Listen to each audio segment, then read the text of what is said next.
In this video we're gonna simply break down this 3D animation.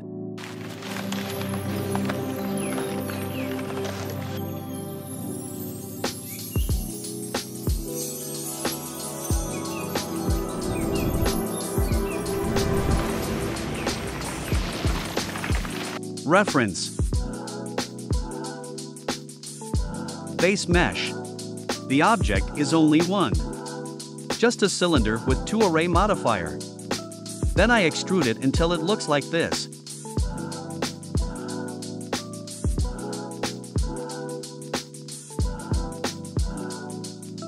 Outher outline. It's a grease pencil with line art modifier. Then I change it into mesh and extrude it in X direction.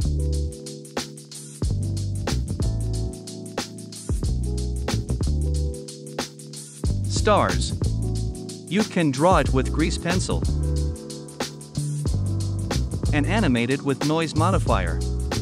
You can animate the position and the strength. Vine. It's a path curve. Edit it until it looks like vine. To animate it you can set the factor start or end, then add keyframe to the timeline.